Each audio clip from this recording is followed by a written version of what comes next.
On était le 14 juillet et je n'en avais vraiment rien à foutre des flonflons, des feux d'artifice ou des défilés militaires.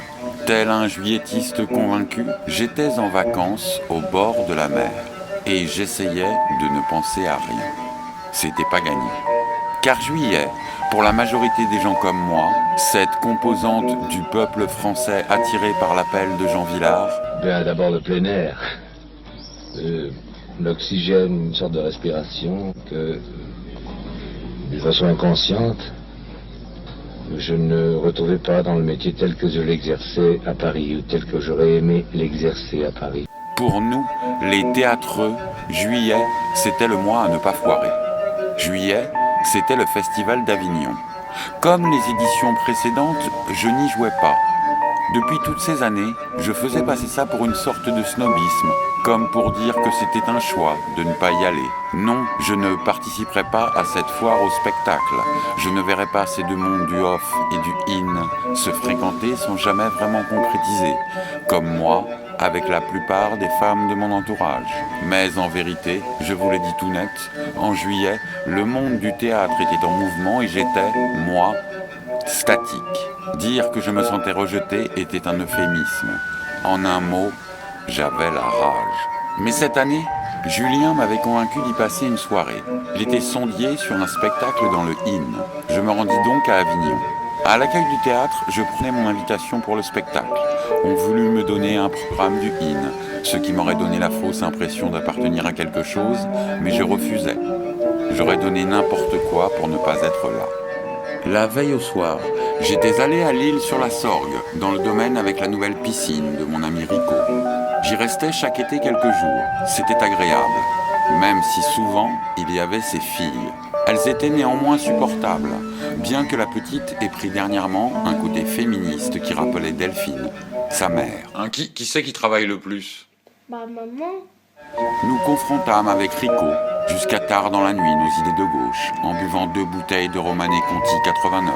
J'étais donc fatigué de la soirée, et le rythme de la pièce était un peu lent. Je m'endormis rapidement. Je rêvais que j'écoutais chanter ma mère avec sa chorale. C'était un succès, visiblement, car les applaudissements résonnaient. Je me réveillais sur les bravos de mon voisin de gauche, debout, comme toute la salle, applaudissant à tout rompre. Je reprenais mes esprits peu à peu, me concentrant sur un mantra, Om Mani Padme Om, puis sorti avec les autres spectateurs. Julien apparut quelques minutes plus tard avec des comédiens et me présenta. Jimmy, mon pote vidéaste, nous partîmes dîner avec l'équipe chez Mimo, un restaurant napolitain en plein cœur des remparts. Nous passèrent une grande partie du repas à parler de la pièce, eux surtout. Je ne disais rien. À un moment, un comédien me lança. « Alors Jimmy, toi c'est ton boulot, t'en as pensé quoi de la vidéo ?» Je pris le direct en pleine figure. Tous les yeux étaient rivés sur moi. Je restais sonné plusieurs secondes, puis me noyais dans un discours sans queue, ni tête, ni rien. En quelques secondes, je perdis toute crédibilité artistique aux yeux du monde. Coupable. Coupable. Coupable. Coupable. Julien me regarda avec une moue à propos. Un ange passa. Nous partîmes après quelques grappas pour le bar du IN. Nous rentrâmes sans problème dans cet endroit où régnait une atmosphère festive, avec nos invitations du IN.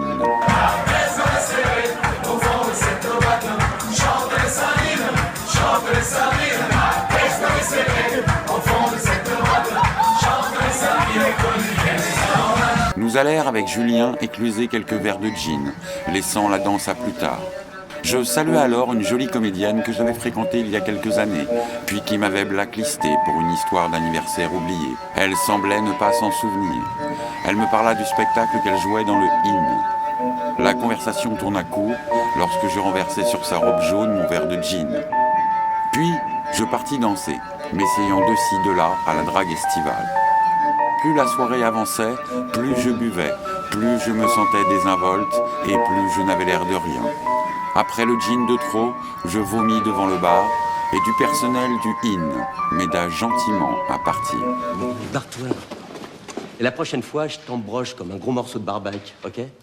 Je me perdis une bonne heure dans Avignon avant de trouver l'appartement de Julien. Je m'allongeai sur le canapé. Ils attaquèrent en formation serrée, par surprise. les tigres.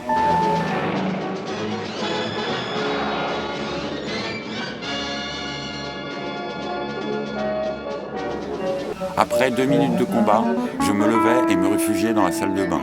Là, devant la glace, je vis que j'avais, en plus des boutons de moustique sur l'œil gauche et le front, plusieurs bouts de roquette coincés entre les dents. La roquette de chez Mimo. Je décidai de quitter sur le champ cette ville décidément maudite. Je pris la bouteille de vodka dans le congélateur et sortis, démarrant en trombe dans les rues désertes d'Avignon, roulant au hasard mais tout droit. J'arrêtai ma voiture devant un carrefour market pour épancher ma vessie contre la vitrine. Une voiture de la police municipale arriva à contresens.